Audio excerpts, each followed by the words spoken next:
Olá, eu sou o Alan Borges e eu vou falar hoje para você sobre os prejuízos do isolamento. Se você ainda não se inscreveu no meu canal, vai lá, se inscreve, ativa o sininho para que você possa receber vídeos e atualizações que nós fazemos toda semana. Então, em momento de pandemia, muito tem se falado do isolamento. Bom, ruim, né? Quais os prejuízos, quais os benefícios? E eu hoje vou trazer para você uma outra perspectiva, um outro olhar sobre, né, essa visão, essa ótica do isolamento. Então, basicamente, nós precisamos entender que nós não somos animais que fomos feitos para viver só. Aliás, na natureza, isso é algo raro, né? Os animais sempre estão vivendo em grupo, bandos, enfim, buscando, né, a sua posição diante do grupo, a relação entre, né, os animais, entre as pessoas, enfim. Então, a todo momento, nós estamos buscando essa sensação de pertencimento, de companhia, de apoio, né?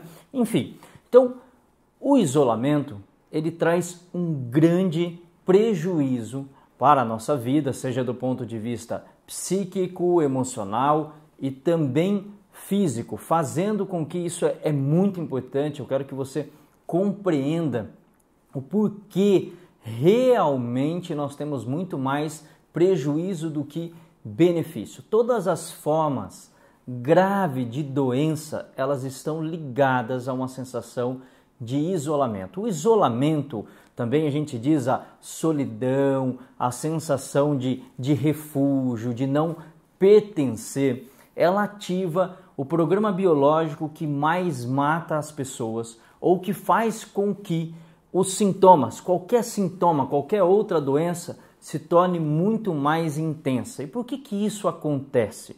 Porque essa sensação, ela ativa um mecanismo de sobrevivência, já que o animal não foi feito para viver só. Todas as vezes que ele está nesse estado, ele sai de um comportamento que nós chamamos de fisiológico normal, que seria, né, o equilíbrio, onde todas as nossas necessidades estão sendo supridas, e ele entra num mecanismo de sobrevivência. E todas as vezes que isso ocorre, ativa uma área do corpo, que é o túbulo coletor renal, que é uma região que está, né, no órgão, no rim, e ele tem um papel extremamente importante. Todas as vezes que nós estamos em situação de desequilíbrio, em situação de hiperestresse, aciona-se essa região com o objetivo de reter água.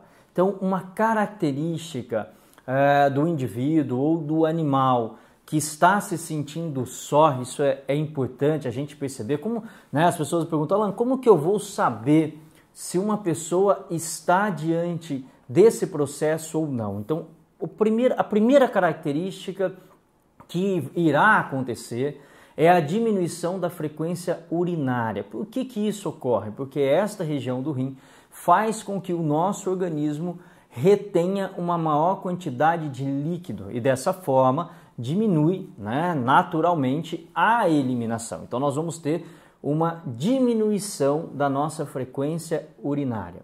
O segundo ponto importante é a retenção de líquido. Isso faz com que o nosso corpo tenha um aumento do volume. Isso é muito comum em pacientes que têm quadro de sobrepeso ou obesidade. Esse é um dos principais programas biológicos da obesidade. É por isso que quando nós falamos, né, de doença grave, né, principalmente as comorbidades, o que poderia influenciar no agravamento de um sintoma, o sobrepeso e a obesidade é um dos fatores a serem combatidos.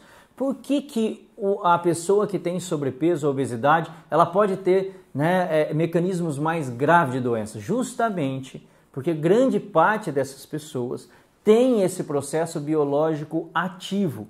E como ele vai intensificar todos os outros sintomas? Se essa pessoa tiver um infarto, vai ser muito mais forte. se ela tiver uma retenção de líquido no pulmão, essa retenção vai ser muito maior. Isso vai fazer com que ela tenha, por exemplo, uma evolução para um quadro de alteração de saturação de oxigênio, né? A queda de saturação de oxigênio. Ela pode evoluir para insuficiência respiratória aguda. Enfim, então essa piora tem tudo a ver com o quadro da obesidade, mas não é porque ser obeso é necessariamente um processo patológico, mas quando a pessoa tem obesidade e essa obesidade não é alimentar, ela ocorre em decorrência desse processo biológico. Então, se esse processo biológico está ativo, consequentemente os sintomas serão mais intensos. Uma outra característica, né, além dessa retenção de líquido, nós podemos ter o aumento da concentração de creatinina, que é, né, essa proteína que normalmente ela acaba sendo eliminada através da urina. Isso vai fazer com que o nosso corpo agora retenha uma maior quantidade de creatinina, ácido úrico e ureia. Esse processo normalmente será chamado pela medicina de insuficiência renal. Então, você imagine o seguinte, por que pacientes, né, é muito fácil a gente evidenciar no dia a dia, principalmente profissionais que trabalham em ambiente hospitalar, ele vai conseguir ter essa visão nítida acontecendo. O paciente, muitas vezes, ele dá entrada, né, num serviço hospitalar por um motivo qualquer, um sintoma, ou muitas vezes ele pode entrar para fazer uma cirurgia, enfim. E esse paciente, muitas vezes, pode evoluir de forma não satisfatória e ele vai, por exemplo, para a UTI. Quando ele chega na UTI, ele começa a evoluir para um quadro de insuficiência renal. Por que isso acontece?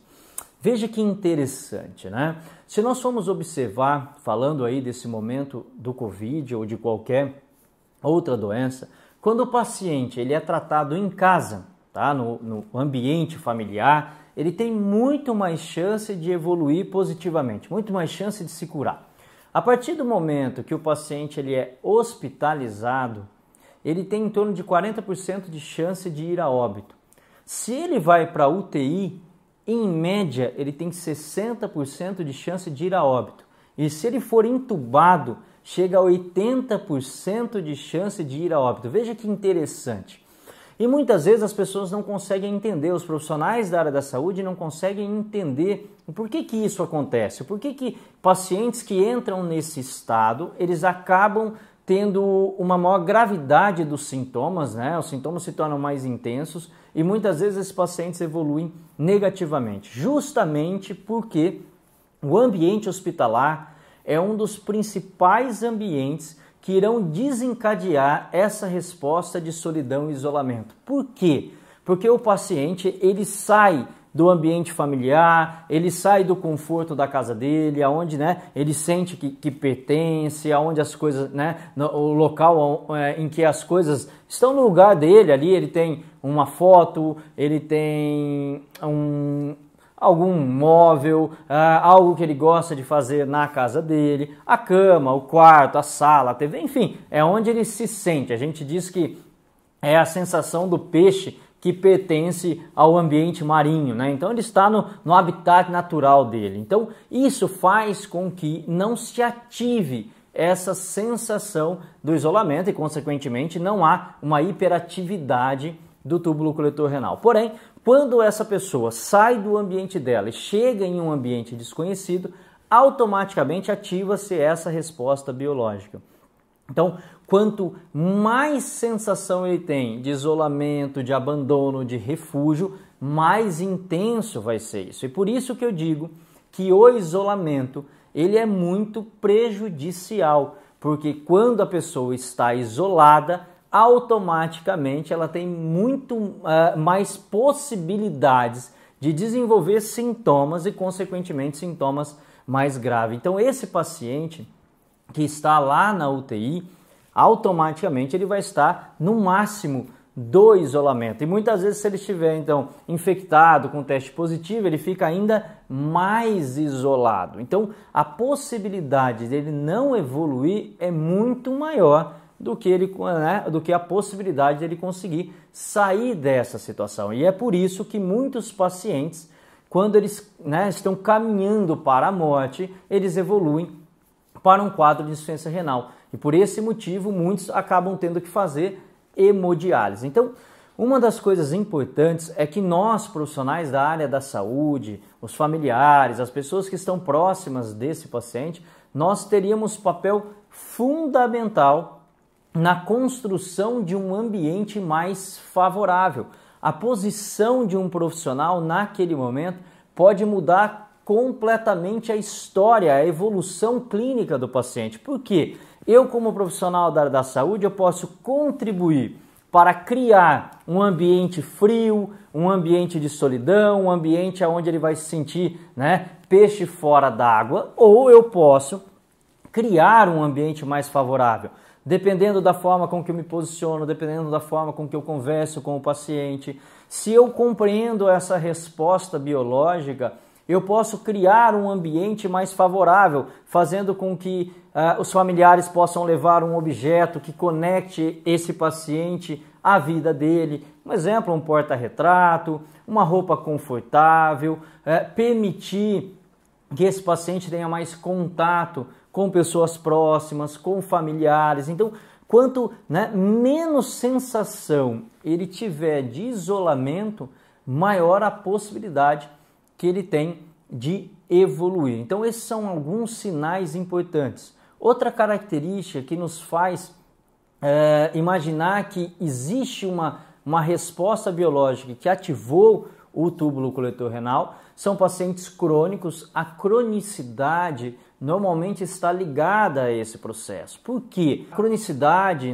um exemplo, um paciente ele pode estar relatando para você sintomas de dor crônica, e isso está totalmente ligado a esse processo biológico, porque ele joga líquido dentro dos músculos, isso acaba inchando, gera mais processo inflamatório, porque esse mecanismo ele acidifica demais o corpo. Nós chamamos isso de acidose metabólica.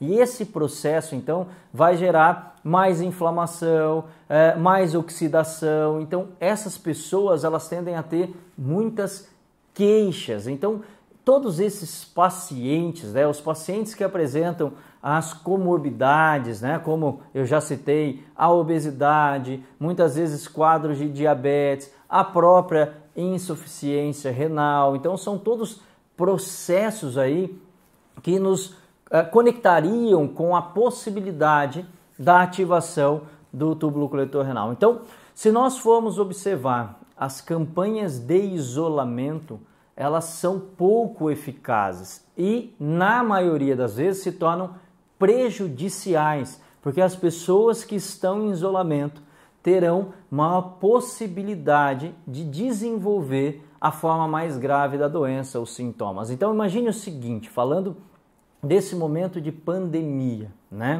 Isolamento é diferente de distanciamento. Distanciamento é uma coisa, distanciamento social, Isso é uma questão, mas eu posso estar distante sem ter a sensação de isolamento. O isolamento, é por isso que muitos estudos que estão sendo feitos estão mostrando que as pessoas em isolamento, elas tendem a ter muito mais chance da manifestação da doença quando comparado com pessoas que estão vivendo em um convívio social. Muito está sendo mostrado que quando se faz o lockdown, nós não estamos tendo queda, por exemplo, da curva. E muitas vezes acontece um aumento do processo. E ninguém consegue entender muito bem o que está acontecendo. Então, compreender a resposta biológica do isolamento nos ajudará muito para a gente poder entender o porquê que pessoas estão evoluindo de forma negativa. E se você tem sintomas, como eu já citei, se você tem quadro de obesidade, se você tem insuficiência renal, doenças crônicas, observe muito isso daí, porque muitas vezes você tem uma dor e essa dor te impede de você ter uma vida social. Muitas vezes você já não sai mais de casa, você está ficando mais isolado no seu ambiente, muitas vezes um adolescente começa a engordar e você vê que ele já não convive mais com as pessoas, ele chega e já vai para o quarto dele, ali ele fica o tempo todo, a sensação de não pertencimento, né? Muitas vezes eu sinto que não pertenço à família ou ao grupo, então isso será extremamente desfavorável para todo o seu processo de emagrecimento, melhora de dores crônicas e, consequentemente, o agravamento de sintomas, principalmente se você aí, nesse momento do Covid, desenvolver algum sintoma clínico. Então, fique atento a esse comportamento. Se você gostou desse vídeo, não deixe de compartilhar com muitas pessoas, porque essa informação, sem dúvida nenhuma, pode ajudar, né, pessoas da sua família, amigos, principalmente nesse momento de pandemia. Então, não deixe de compartilhar, vai lá, se inscreve no nosso canal, deixe os seus comentários, as suas dúvidas, porque eu poderei, né, aprofundar cada vez mais nesse assunto.